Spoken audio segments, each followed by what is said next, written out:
I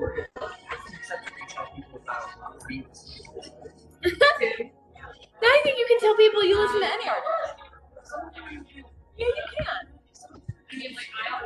Well, I guess so. So it's like, okay, I can tell people about this game. I can't tell people about You're right. I guess. You're just agreeing. Sure. Yeah. Don't. That's exactly. Okay, team, we're gonna get started. So today we're gonna do our campus and community spotlights, do some shout outs. We then have Drew here from the registrar's office. I'll let him introduce himself, but he's gonna do our academic 2 presentation. And then we are gonna just kind of review some general reminders for all these different MSU systems, technology, how students progress through those systems, where they get the information, how they log in, all of those things. Because if it's confusing for you guys, you can bet it's confusing for new students. And then we do have some assignments due in the upcoming week. Our academic 1 outline is due on the 18th. Reminder that we're practicing next class. So please bring a outline with you or some notes, maybe the notes that you took this last time. And we're going to be using that same PowerPoint that's uploaded onto D2L right now. So you can kind of refer to that as well. And then our returner group reflection is due on the 23rd. I've heard that our returner groups are slow getting together this round. Earlier is always better. Please get back to your groups so you have enough time to kind of make sure that everyone can participate and then also have enough time to write up that reflection. So that's due on the 23rd. And then we'll end it with snack pack. We have 2 snack packs because we've really failed to do that the last 2 classes. So we'll make sure that we get to them today. Any questions about, yeah, Jamie?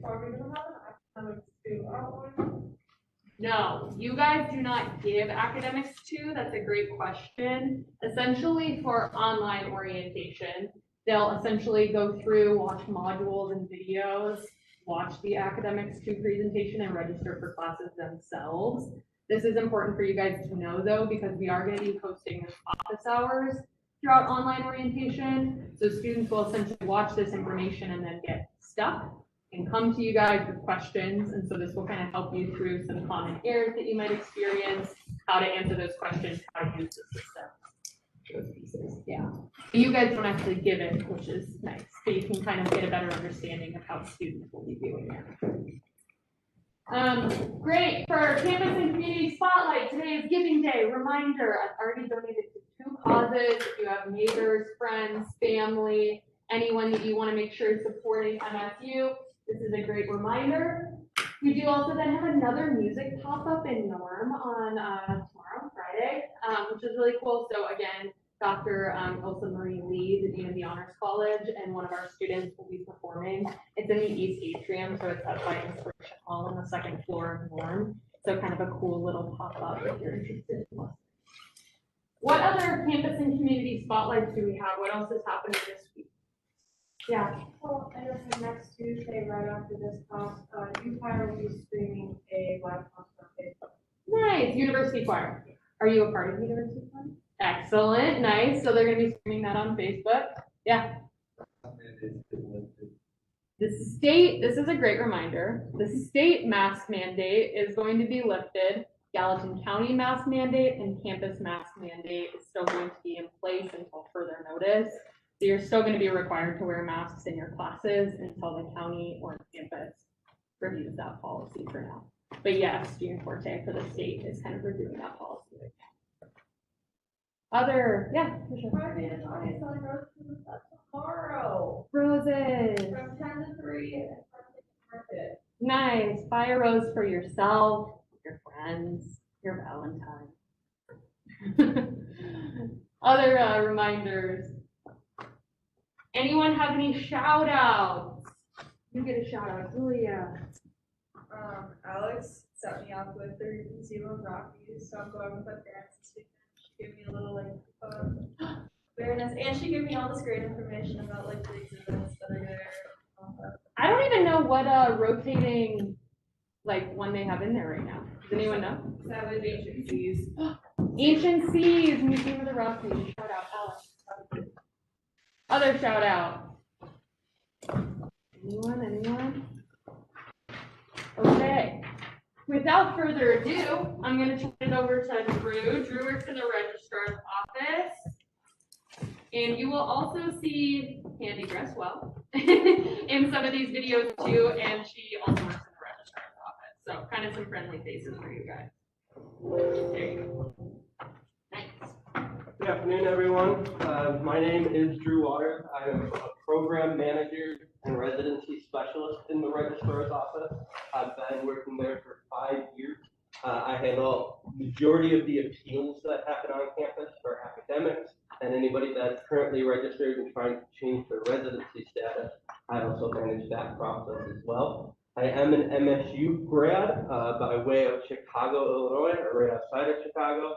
I originally started at a small school called Lakeland College in Sheboygan, Wisconsin, playing football and tennis.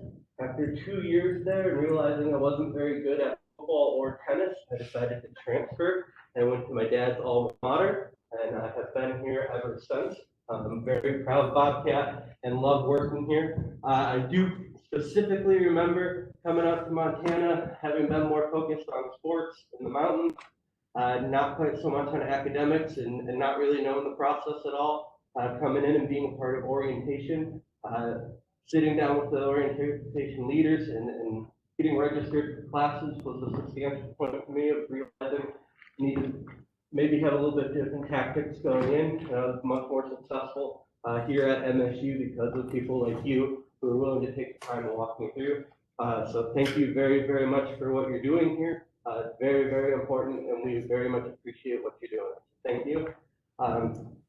This is our orientation 2020 because that hasn't ended for anybody yet. Going over academics 102.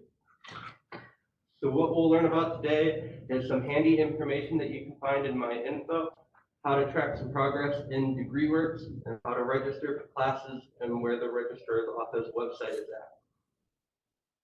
Now we begin our video portion here. We're going to go through a couple quick videos and then go through the website.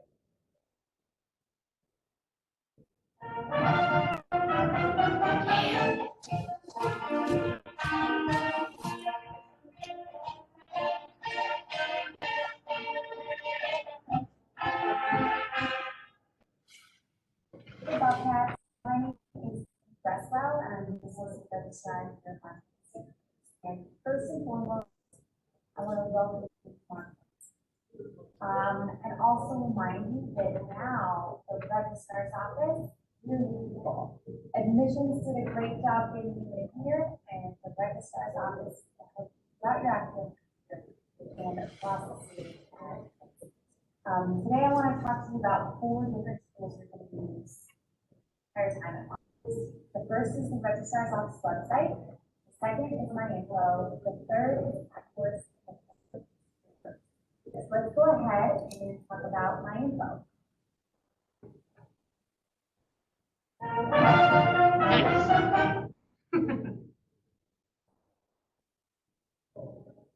First, let's start with my info. There's 2 parts in my info. There's the front end and the back end. The front end has a lot of useful resources for you. The back end is all of your perspective. So let's get going. We'll click on the black bar, students, and then the blue bar, my info. Before we log in, let me show you some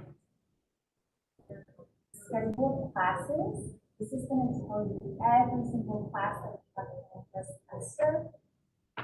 And information including who's teaching the course, when it's offered, where it's offered. So you can see here for activities 104, we're doing bowling. It's offered Mondays and Wednesdays, 9 to 9:30, in Stub Rec Center.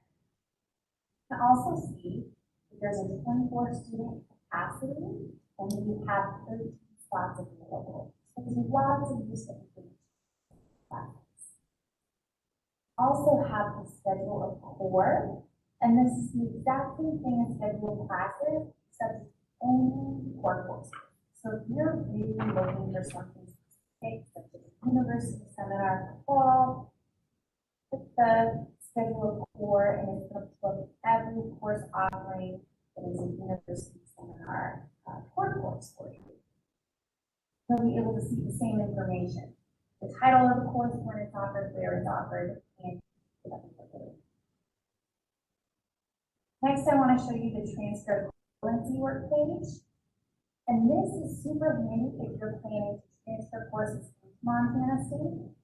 So for instance, if you were transferring from Alaska, you'll pick the school that you're coming from and the course that you completed, and you'll be able to see exactly how it transfers into Montana. So VA 204 Survey of Accounting comes into Montana State as US 220 Survey of Accounting. This way, you can be really intentional if you're going to teach classes at home over the summer. You'll know exactly how they'll transfer back to us. Finally, before we log into the back end of my info, I want to point out the registration book. Remember, the registration book has all the registration information. How to add a class, how to meet your advisor, when to register, no longer add classes or drop classes. It's always really important to make sure you do this document every semester to know what are the registration fees associated with the classes. All right, now we're going to move into the back end of the flow. We're going to log in with our NetID. I'm going to log in as one of my students. Log that. All right, now that we're behind on the back end of my info, you'll see personal information, student services, financial aid, communication, parking services, and notifications. You're managing the student account from my info. Personal information, this is where you're updating your address, your phone number, your email. If you ever get an email from Montana State that was the wrong email address, it's told us to send it there. So make sure you're updating your personal information. I also want to show you two tools that are incredibly helpful that you're going to use your entire time at once. The first is DegreeWorks. Any initial questions on that? One of the processes I handle here at Montana State is called CERC. It's the Core Equivalency Review Committee. What students do with that is they would submit a petition for a course that they believe should have transferred in with a core designation. We deal with a lot of students who have never looked at that transfer equivalency page. It is incredibly handy for students to know exactly what the course would have transferred in as, and then be able to say, well, I think it should meet this core requirement. That's when they petition through us. When students are asking what their courses are going to transfer in as, it isn't the easiest of resources to know, but it's going to give them a basic outline. Typically, freshmen coming in are only going to have one or two courses that are going to be at college level credits. If they're not there, then they can reach out to the department that they're going to be studying under to see if they might be getting an evaluation to determine what it will transfer in as, and that will show in their DegreeWorks once it's been built in. So let's head on to the next one. First, let's start with client info. There's two.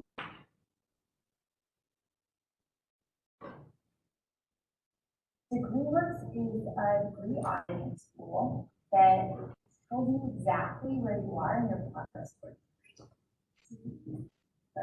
that is made up of a few different blocks. This first block is the student block. It has all of your specific information, including your major, your classification, your advisor, your placement data. If anything is incorrect in this block, comes to this block of the registrar. Scroll down, and you'll see all the different parts that make it. So for instance, every degree requires 42 upper division credits at Montana State. Every degree requires a minimum of 120 credits. Then you must have at least 2.0 GPA, complete the major requirements, and your core requirements. Here you'll notice that when you satisfy a requirement, it changes from a red box to a green check. And that's how you know you did that requirement. So with DegreeWorks, every class that you need to take is laid out for you. Click on course to read the course description and when it's offered, information, cover over the course, and give the course title and the number of credits. And then there's also some tools that help you with main purposes. So for instance, our what if function.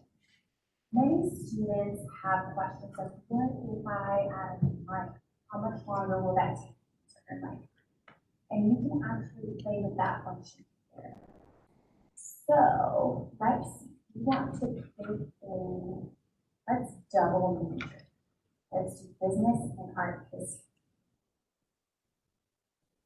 Process bucket. So now what DegreeWorks is showing us is in business finance, champions. This is everything that he's going to have to do to earn a degree, in addition to art history concentration. What if is the new planning tool? It's going to tell you what you would need to take. It's going to show you how the courses already fit into what you're doing. Just to help you a little bit.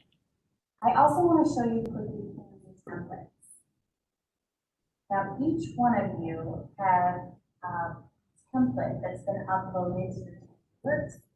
It's developed by a content area expert in your college. Outlines exactly which classes you need to take. Want to have a conversation with your advisor about that template? You might want to take advantage of a study abroad opportunity. Or maybe you're going to go part-time if you want to work. Make sure you're talking with your advisor about how these courses are going to be adjusted as you're moving through the semesters. But let's find a new plan for change. So there's two different ways you go and talk with your advisor that you can consider. The first is to make a blank plan. Let me show you some of the tricks. So first, you need to make titles. This is going to be champs or fall. And now over here, you see all the different parts of the degree. You can't do anything unless you click this plus button, right? It's not really to fix. I wanted to make sure that. So let's make it fall 2020. And now that we have our semester populated, go through and see the requirements. You still need to earn it. You still need one class for the diversity attribute. Diversity at sign is a wild card. So how you would interpret this is you take any class as long as it has a diversity attribute. Any class as long as it has a diversity attribute. Make a plan, it's super easy, just drag and drop. So we need two classes in apply or 1 to N. Just pick it up, drop it off. You go through this same process until you have a plan that you feel pretty good with that you want to talk to your advisor about. And then they can go in and block and activate your plan. Once they do that, the courses that you've chosen will pull over into that course. So to recap, DegreeWorks is a degree auditing tool. The whole purpose of the tool is to make sure you know exactly what it takes to earn a degree, exactly which courses you need to take. And the plans and templates function helps you have meaningful conversations with your advisor. So he's thinking of study abroad opportunities, internship opportunities.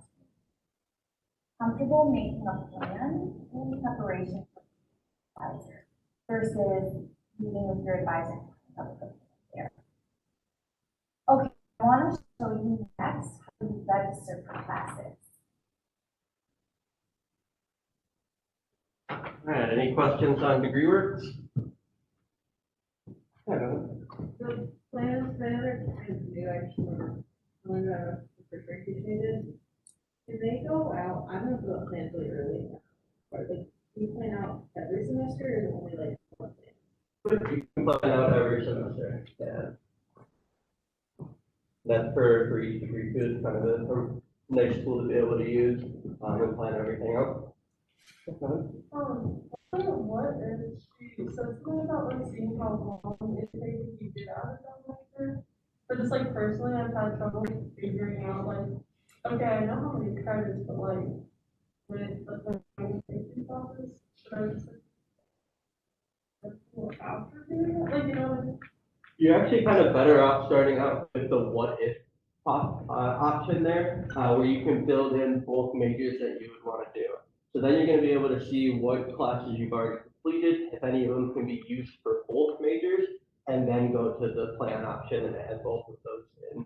So you'll kind of get the gist of what to expect, and then it's also useful if you wanted to map out certain courses and take them certain semesters.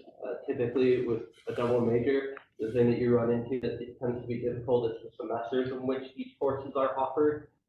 So to line those up and be able to do them both, that's where the plan is a little bit restrictive, because they're not going to have all of the semesters for each course that are going to be in there and how that aligns with how you want to complete your degree. So that one gets a little tricky to do just through DegreeWorks. You're best off kind of meeting with both advisors to map it out, but that's a good resource to kind of know which courses you're going to be taking, and then meeting with them, they'll be able to guide you through the rest of it. I use DegreeWorks a lot when advising students as a resource to let them know with a visual representation what equivalents and prerequisites are needed for course. That sometimes when they're trying to register for a class, maybe they haven't read the error that they got, and you tell them, oh, it's a prerequisite issue. They don't quite know what that means yet. Going into DegreeWorks and clicking on the course, they'll have the course descriptions and what prerequisites are required. That typically clicks for them when you're going a little bit more remote, especially on the phone, that they're able to understand it and see what they'll need to do in order to be in that course and take that path towards getting into that. All right, on to the next one if we don't have any more questions. I'll just add to the biggest part of this video that will likely come to be when we do online orientation is that a plan will not show up in Kat's course unless it is locked by your advisor. A student can lock a plan themselves. So a student can mess around here, right? But those courses are not automatically going to be loaded into Kat's course unless a student has been met with their advisor and that plan, is approved and ultimately locked. So a lot of students will be like, my plan's not here, and it's because their advisor hasn't locked it. So you can effectively come up with like a bunch of different plans, and then so a student would come up with several different plans, would meet with their advisor, would talk about it, and then you would pick one of those plans and lock it. Yep, the advisor would lock it in, so you're kind of automatically getting registered for those courses are always linked into CAP course.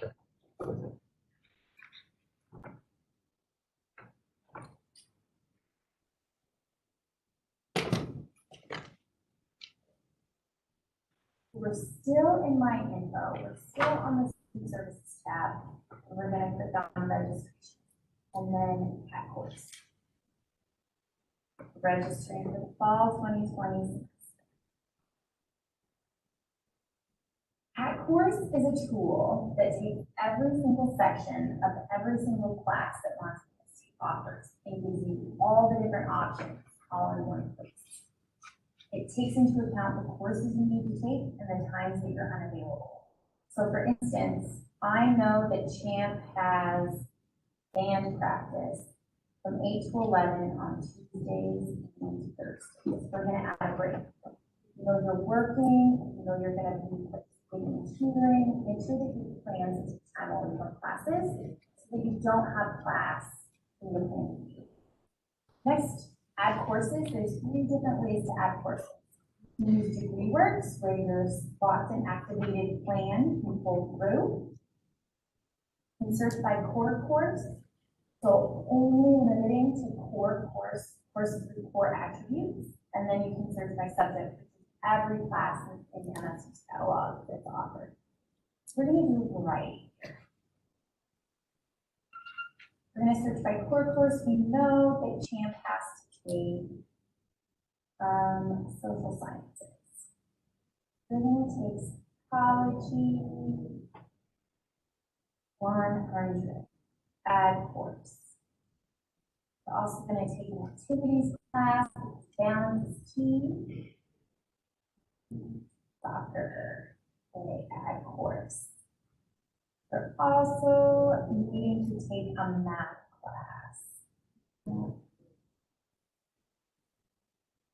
121 ag course. Once we have all of our classes over here on the right hand side, we're going to see the close. There's a few things we need to pay attention to. First and foremost, and most important, ag course is going to be the trick is to read. So for instance, it could say there are no schedules available with lost classes chosen, which means if you want schedules, you need to get rid of the lost classes. Try to make it really obvious. There's information you might want to know about these classes. So for instance, the soccer class, it says check options for section specific. You'll notice here that it specifies where the course is being held and also that there's additional fees associated with taking this course, which is something you might want to consider before you register.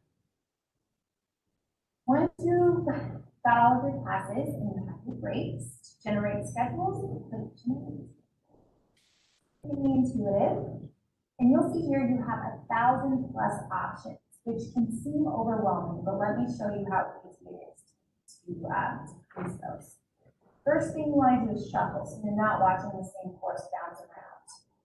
And view the schedules. And you'll see here that our soccer class only runs for 10 weeks. All of our other classes run for the full 16 weeks. You're paying attention to when those courses are offered. You'll see that our band time is blocked out. We don't have any classes in there. And we've got psychology, our clock on Mondays, Wednesdays, and Fridays. That's a great time for psychology. So we're going to go ahead and lock that in place.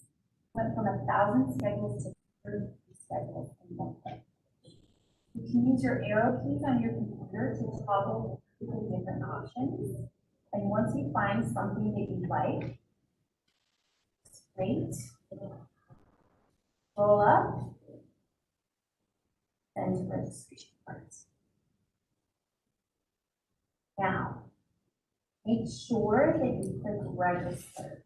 Just like Amazon, you have to check out or you're going to leave without any classes. You're going to get a confirmation that everything went through. We'll give Cat Course just a minute here to confirm our registration, and then I'll show you how to adjust your schedule once you've been registered. So you'll see here that we've successfully registered for 3 classes. Actually 2 classes. We have our psych lecture and recitation and soccer. But we have a problem with our math class. So how we fix that? Go back to student services. On registration and then on Cat Course registration cards. Here are cards. You don't want to send a duplicate request back into the system. Go back to Cat Course. Delete the courses that we successfully registered for. We're going to delete soccer. We're going to delete psychology. We're going to get into an appropriate math class. What you want to do is delete the course that you know isn't going to work. Then we're going to add select course based on your placement. Add course, close. Remember, you must hit generate schedules. Have one potential schedule given the courses that were already registered for. Got math from 6 to 8 p.m. on Tuesdays and Thursdays. We're going to take it. Then the registration card. Click register. And remember, you're going to get a confirmation that everything went well. Look, there's our math class.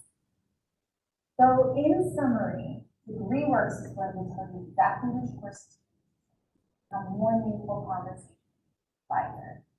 That course is going to help you register in a matter of minutes as long as you come fully prepared. And the registrar's office website will have 24 hours a day, 7 days a week, to forget any of these tips that I just done. All right, any initial questions on CapCourse? So when you generate a schedule, say you do have 4 classes that you're generating a schedule for, will every single schedule have those 4 classes? Yep. Okay. As long as it's checked. At the top, there are Oh, check yeah. boxes, as long as they're all checked, yes. Does it mention anywhere that they need the thing from their, sponsor, because I could see that being true. They should already have it at this point. So They the- shouldn't, but, so basically they do academics too, and then the next thing in their online orientation is scheduling an appointment with their advisor. So by the time they meet with their advisor, they know what classes, they know the systems, and then they get their PIN. And then right after that, they go and schedule, or go and register. Because Yeah. I could just see them being like, one thing on your, you know, like they. Yeah, and we make it more clear in the online orientation than like these videos, for example, like we pulled it stuff, but yeah, that's a great point. Anybody else? Some of the most common errors that we see would be a campus restriction. Gallatin College has a lot of familiar classes with what the incoming freshmen will be taking. If they're not in Gallatin College, they're not going to be able to take Gallatin College classes. There's also the college restriction that many courses are only for those in that department. They won't be able to register for that class unless they get that department's approval, and those classes are specifically saved with the idea that the amount allowed in that class is directly associated to how many kids are in that department that need that course. So it's unlikely, unless it's partway or at the beginning of the semester and they still have spots open, they can do like an add drop to add the course, but they're not going to be able to do it through CAP course. Another one I kind of talked about is the prereqs. You're not going to be able to register for that course unless they do an add drop and meet with their advisor to determine whether or not they can be in that course. Again, probably unlikely unless they have some sort of standing already to be in that course. Another issue that we typically see is the class restriction for how many kids can be in that class. They're trying to register for a full course. They're not going to be able to get in that one. They're going to need to pick another section and generate another schedule. Another big thing to watch out for this semester is that we have variable start times now. She kind of mentioned in the video that you need to be paying attention to when the course is being offered. There's the late registration courses, and there's an additional program now at Second Wind where there'll be late start classes. They need to be making sure that they're paying attention to when those classes start. It's one of them to make them aware of that, and then another restriction that they might come up on that they won't be able to register for the course because they're not in that group that is allowed into it. They have to click register. The number of students that like go through, do this all, like think that they've registered but haven't is way more than you would even be aware of. Another big thing that we deal with is students will not clear the cart when they're trying to add another course. The common one is they'll be going through and can't figure it out, and it's one of those you kind of have to remind yourself to let them know, hey, did you clear your cart before you try to add the additional course? If they haven't, then they need to go back into my info to do so.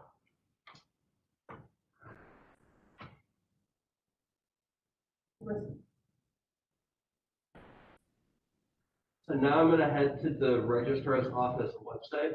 It's a really useful tool for a lot of information. Give me one moment.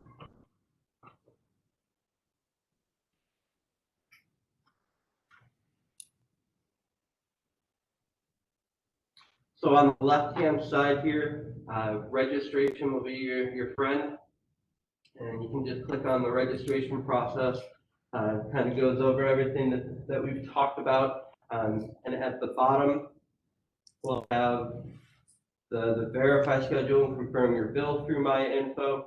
and additional helpful resources. This is where they can find the add drop schedule to know once they're in courses, when they'll be able to add additional ones or drop or withdraw. And then another handy resource is the registration handbook that will have the academic calendar, when they can do a semester withdrawal if they choose to do so, information on exams and types of schedules, tuition and bill confirmation and fee payment.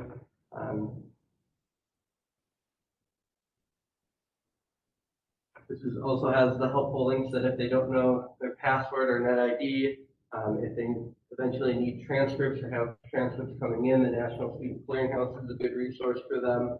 The Academic Advising Center and Information and University Information Technology. If they're having problems with their MyInfo, and the first thing I would ask them is, what browser are they using?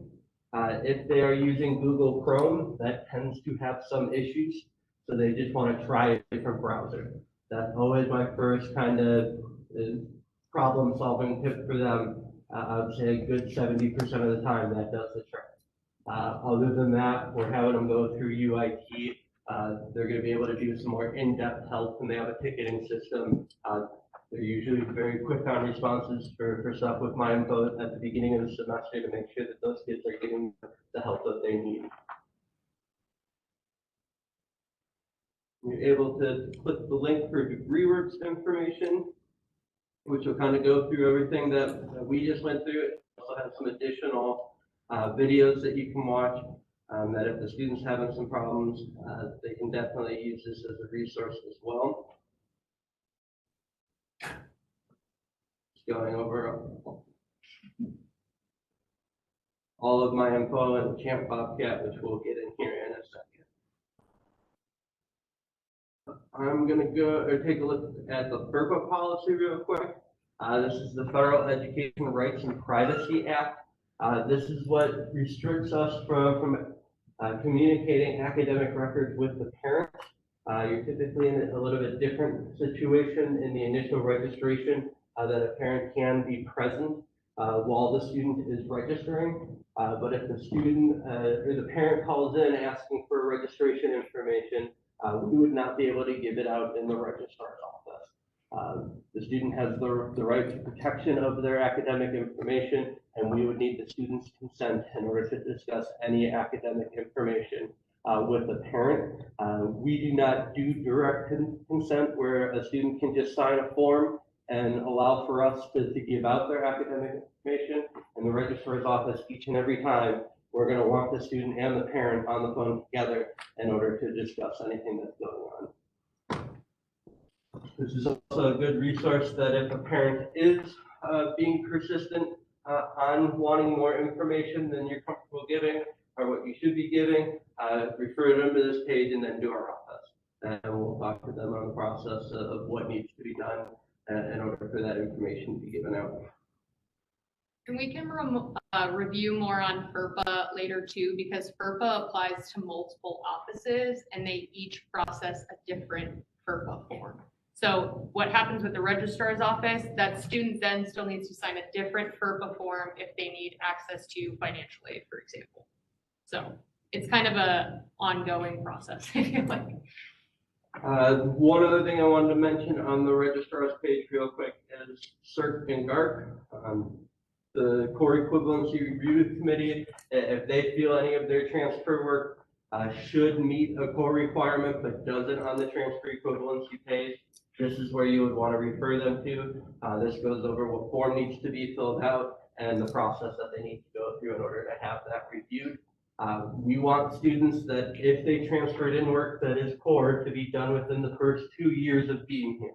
We don't want them waiting until their senior year with a couple months left in order to try to get their core reevaluated and meet that requirement, which happens fairly frequently, that they wait to say that they want that diversity core requirement to be waived due to a previous course experience.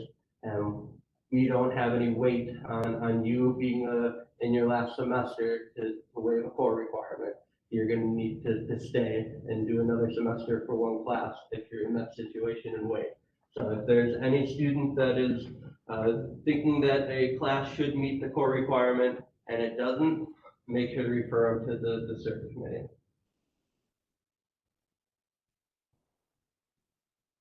As Candy kind of went over the process of getting to my info, just that main Montana State page, students, my info. And again, this is where you find the transfer equivalencies, find CRN here, schedule classes. This is a really, really handy tool for students.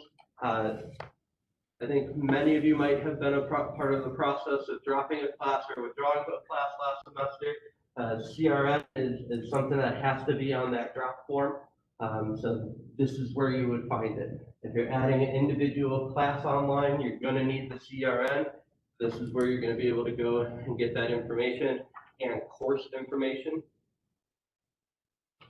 I'm just gonna look at accounting course real quick, maybe not.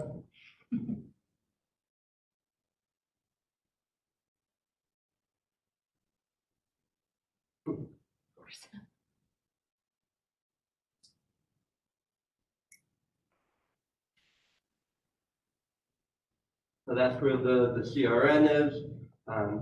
This will tell you what the background of the course is and how it will be taught, when the course is being offered, and actually explain what additional fees will be required for that course. Again, that's a question we get pretty frequently in our office for incoming students, especially by parents, of I'm paying for all of this tuition, why is there an additional fees and how much is it? This is where we would refer them to, and typically it kind of goes hand in hand with that course that, hey, you're going to be bowling every day. It's going to cost a little bit more money in order for that course to be offered in this specific location.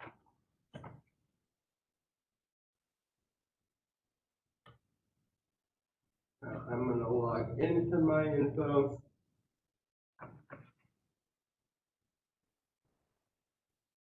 This will be their net ID, password.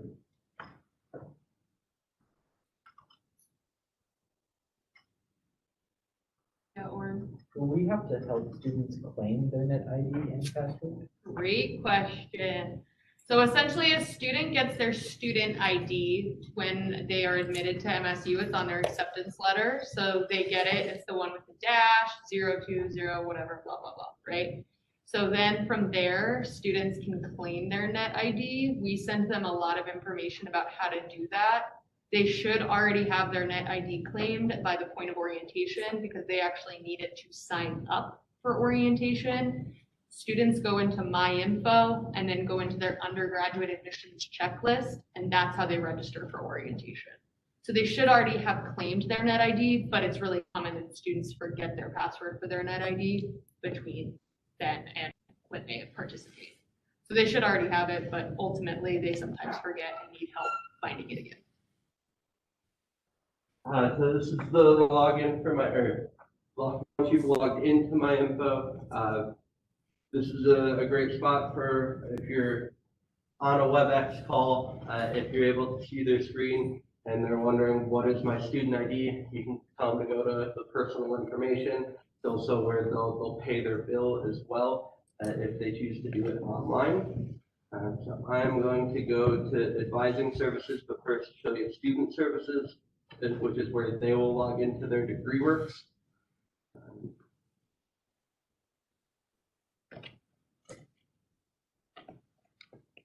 So this is where they'll need their student ID if they haven't had it already. I'm going to log into Channel Bobcat.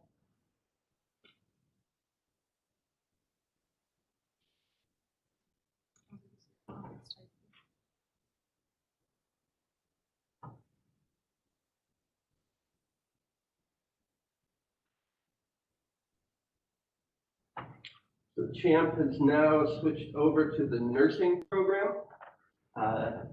For registration purposes, this is again where it's a good first start for students when they're learning how to register to have them go to DegreeWorks first. They pick their major, if they're in the one that they want. This is where they'll be able to see which classes that they need and have the discussion of which courses they want to take. Typically, you want them taking 2 or 3 core classes. So this is where it will go over what those classes are and what classes they'll need to take. And you can click on these to see which ones that they want.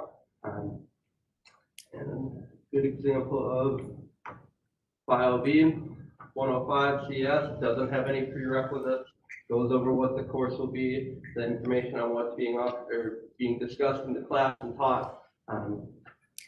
Just helps typically having that visual aspect of and what they can expect going into these courses.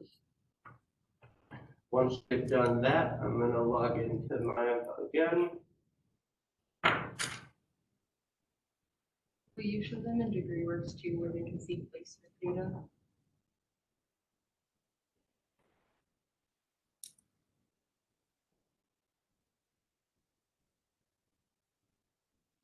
So if you go to more info and then this placement data piece, that's where a student is actually going to be able to see their math placement level.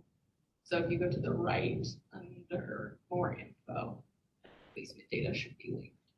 There's more info on that. Sorry, under the blue like right hand column, it says level, degree, college, major, minor, more info. Go down. Yeah. So when a student pulls up this, it shows anything where their placement will be coming in. So for this one, it says like calculated math placement 500, right? So that's their math level. So when we talk about math placement and how they take that EdReady assessment, that information is going to flow in from EdReady to Banner overnight, and it's going to upload into DegreeWorks, and so the student can go in here and see the updated math placement level within about 48 hours of them taking that assessment. Yeah, thanks. It's just different with online.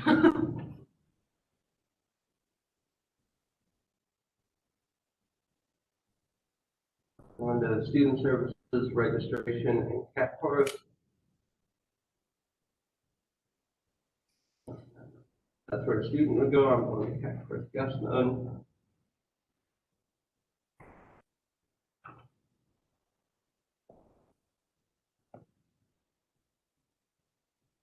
Gonna add in a break. Who wants to pick a break time for us? She does. Thursday, 9 to 12.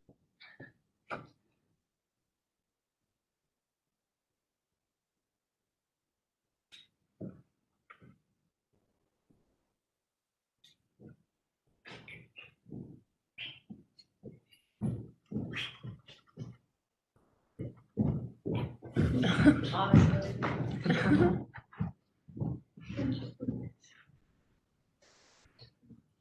Remove the courses here. All right, let's add a new one in. Who wants to add a course? Go ahead. Chemistry 121. What was that? Chemistry 121.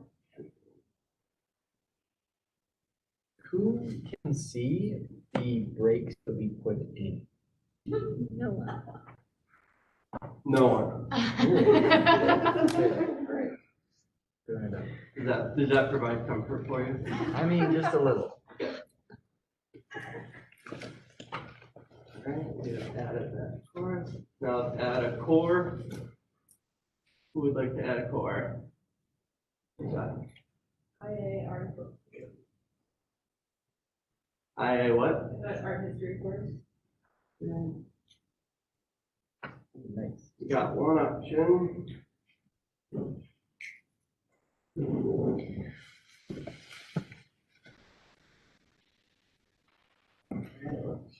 Generate a schedule. Alright, so we've got some conflicts. This is where we want the student to be reading. So all options of AGSC 428 conflict with the break I get hungry early. So let's go ahead and just remove that course.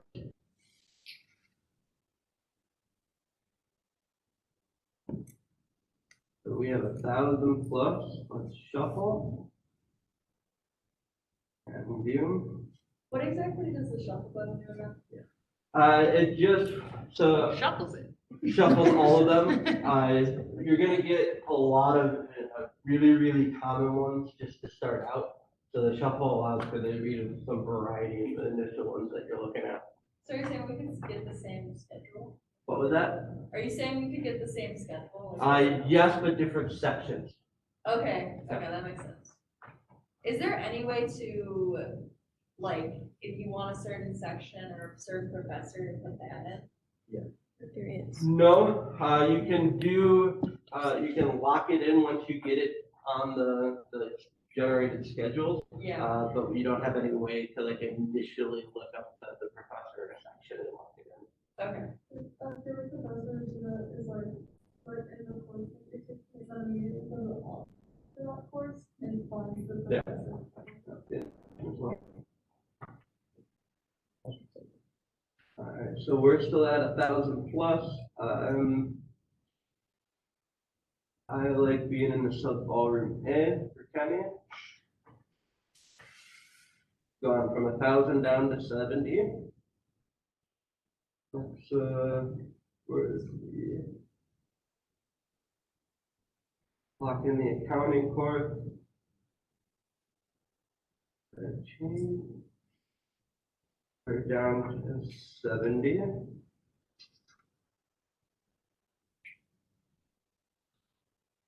Yeah, so kind of get the gist of how that goes sometimes.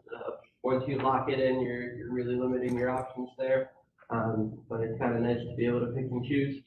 And then once student has picked the schedule that they like, they would go to the registration section, but because registration is not currently open, I'm not able to do that in CAP course right now, which would be the same for you. So if you wanted to kind of plan out your schedule now, you'd be able to do so. But obviously the student should be advising or helping with not be able to do that quite yet. So what button do you push to just scroll through the different schedules quickly? Yeah, so you can just use the arrow buttons. Like that just goes? Yeah, kind of flying through that way.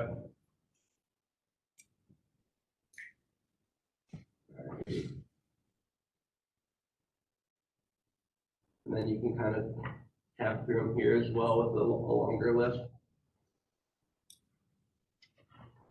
Any more questions? All right, that is everything from me. Thank you again for taking the time and doing this. And thank you, Shannon. Oh, yeah.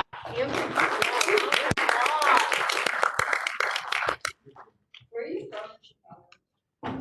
How much do you know Chicago? I'm from Forest. Okay, Crystal, Huntley area? Okay, that's like, Yeah. Nice. All right, pop quiz. Let's see. When does a student get their student ID? When they're accepted. Then they use that to then play in their net ID. What systems would you use your net ID to log into? Rattle it. Email. Pretty much from that point forward, it's nearly all of them. I can't think of one that you would use your student ID on. Your student ID is going to be on like your CAT card, right? But ultimately, for any of our MSU systems, you use your net. Where can you view core? Where can you see specific core classes? So you can go before you log into My Info. There's the schedule of classes and whatnot, and the schedule of core. You can find it there. You can look in your degree works, I heard, right? So it's going to be listed out any core that maybe is already built into your major or what core you might need. You can also then look in CAT course by the schedule of core classes up above. Where can someone see their grades?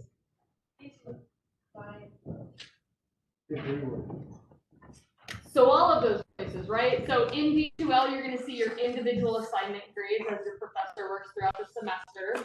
Once you have actually finalized your grade and it's uploaded to your account, you can view your finalized grades in DegreeWorks, and it's going to show you what grade and how that contributed to your overall cumulative GPA. You can also then see your transcript and request your transcript through My Info. I'm sure I'm missing some. Right? But overall grades, you're gonna be able to view in DegreeWorks individual semester assignments grading. You're gonna be able to view. What do you use class registration? What system? Cat course. When can a student access D2L? First day of class. Right, you can access it like once you have your net ID. Once they've registered for classes, it's a 24-hour goal. They can get into D2L, but they're not going to see their courses listed until their professor has activated them, right? So as the semester kicks off, we kind of remind students to get into D2L to see if their professor has posted their syllabus. What system do students pay their bill in? MyInfo. Where can you see degree plans? Nice. When does a student, or how does a student access their MSU email? They go onto the website, so on montana.edu, right? Once you click students, there was the tab where you see like D2L, you see my info. Right next to it, there's a little mail icon. That's where students can be able to see their MSU email. And Tax Connect. Does anyone know what you use to log in for Tax Connect? You use your net ID, and Tax Connect is offered through the Office of Student Engagement, and it's essentially where you can see any of the organizations like programs, events. That's how it's been traditionally used on campus. It's also the platform that students will be using for online orientation. So you see how it can be a little confusing because there's Task Course and Task Connect. But ultimately, this little grid that I made you guys shows all of these things. So if you move from left to right, this is essentially the order that students will be progressing through in online orientation. They first get into MyInfo, they claim their net ID. That's the link in which they claim their net ID. So if you guys ever want to look at that, you can. In their MyInfo, there's an admissions checklist. That's how students will actually register for orientation. That admissions checklist will also have their math placement level. Remember, I'm adding it to that list too. It will show them what orientation session they're registered for. It has their orientation confirmation page.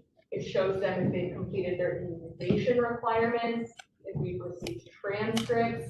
So it's generally what is used by prospective students as we're funneling them into enrollment. Before you log into MyInfo, you can see that schedule by, you can see some of the pieces like fitting into DegreeWorks as well as Cat Course. Once a student has actually registered for classes, we are going to be encouraging them at the end of their online orientation that they have to take a screenshot of their schedule and upload it to TaxConnect. That's going to be their very final piece. What is likely going to happen is that some of those students will not have clicked register. So when they go into MyInfo, they'll find that they actually don't have a class schedule and they'll freak out. So that's what we're trying to avoid. We're trying to catch those students. And so we're going to actually ask that they go into MyInfo, they view their schedule by day and time, and then it will ask you to enter a date that's after the first day of classes. So I can show you guys now. Then with that, if you don't log in, you can see the scheduled classes and the core classes. Students are then going to be able to log into TaxConnect for their online orientation. There's going to be an orientation pathway, which I'm going to show you guys here really quick. There's also the OSE system. Students that are going to use DegreeWorks to plan out all of their info. They also use it over the course of 4 years. They then get into Task Course where they practice registering, but in bold here, as James mentioned, they actually need their PIN to click register and complete that registration. After they have registered for classes at orientation, there's nothing that is stopping them from going in and adding and dropping classes before the semester starts. So a student might register for classes and then over the summer say, oh my gosh, I just really want to take a cycling class. Why didn't I register for it? And they reach out to their advisor, but they don't need to. So what they can do at that point is they just go back into Task Course, add it, use that same registration PIN, they're good. And then ultimately, D2L, the student gets access once they register for classes. This is how you can track their progress throughout the semester. and we really push students to log in because a lot of professors are going to be communicating with students as the semester kicks off, right? So with that, I can show you really quick. You can listen to my nice voiceover.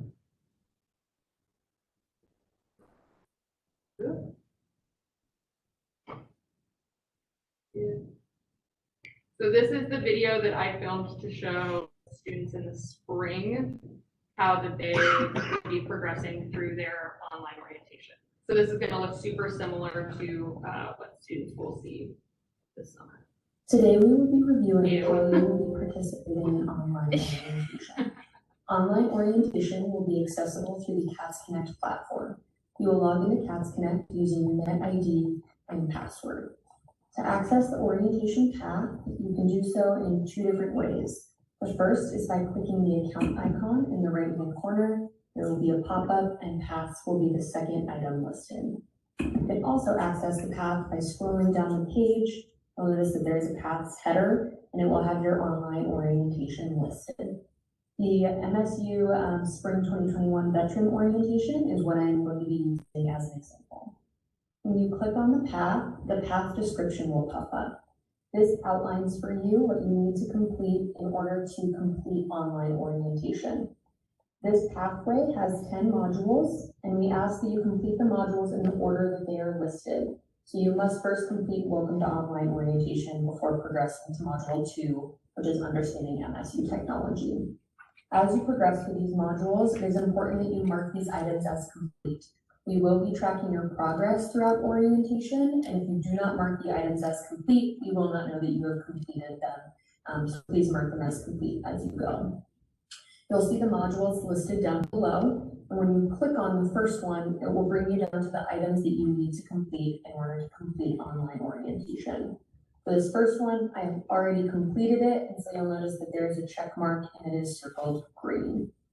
When you click into an item, it will have various instructions of what you need to do to complete this item. Some of them might give you instructions on how to log into a system. Some might ask you to watch a video such as this one. Others might ask you to make sure that you've turned in certain paperwork or documentation. So ultimately, please read through and complete the content. And once you have done that, you can mark the item as complete. There will be instructions on each item, and they do vary based on the item itself. This one asks me to submit the date and then my name to mark it as complete.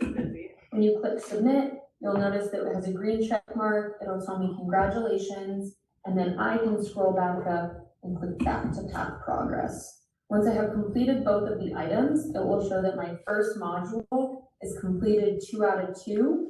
And up top, it will show that I am at 100%. My overall progress for the path is now 9%. Once you have completed all of the modules and your overall progress shows as 100%, that is when you have completed online orientation. In order to complete all of orientation, we ask that you complete your online modules, schedule a meeting with your academic advisor, and ultimately register for classes. If you have any questions about kind of the CATS Connect piece or how students might progress through some of the online orientation modules? Cool. We are getting a little bit more creative with the like reflection boxes. I would not tell your students this, but essentially no matter what a student puts in that box, it lets them move forward, which is the downfall of this system. Downfall. So it's not that they have to answer something correctly, they just have to mark it as complete and enter something. So what we're trying to do is make sure that ultimately the instructions that we give students, they're actually following through with these items, and we can see a student's what they have entered, but it ultimately will still let them move forward. So if we catch that a student is just like fooling around and not doing anything, we can email a student and reach out to them and say, hey, you need to go back and make sure that you're following up with all of the modules, but ultimately it's still going to let them move forward. So we're getting a little bit more creative with like some of the questions that we do or some of the things that we ask for in those reflection boxes. Cool. With that, Very lastly, I will kind of mention, we have the university IT help desk. So this is their contact information. It's appropriate to refer students to UIT if they need help with like their student ID, their net ID, my info, D2L, any of those pieces. If a student cannot figure out something in CATS Connect, you refer them to us. So that's ultimately when like me and Holly can manage that process, and we can work with Canvas Labs. But CATS Connect is ultimately a third-party vendor that the campus ultimately doesn't really like deal with too much. So if a student can't figure out how to like progress through modules, that's our team's responsibility to manage that. The UIT is the overarching help desk.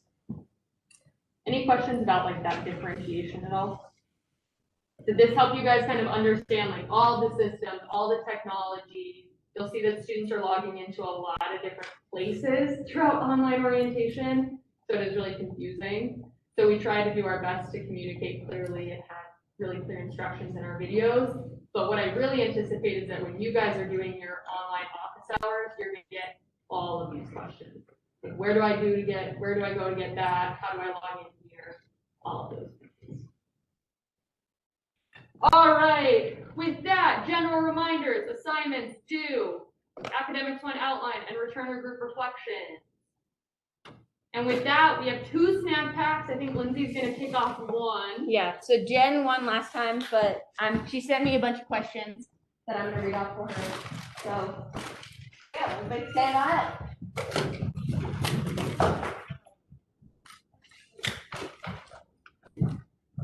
Okay. Stay standing if you have more than 2 siblings. You have 2 or more more. So 2 or more, I'd say. If you have 2, you're fine. Stay standing if you've watched 1 Studio Ghibli movie. I think that makes sense. What is a They're studio? so good. Like Spirited Away. Oh, yeah. Okay. Stay standing if you've dyed your hair an unnatural color at least once in your life. All unnatural is unnatural. Not blonde, not red. Stay standing if you've never broken a bone. Nice, Rachel. And then you can do it. And then you get to do the second one. So everyone stand back up. You want to stand this? Alright, stay standing if you've ever burned a mixie. Oh, yeah. Nice. Cars too. Stay standing if you have a Tumblr account.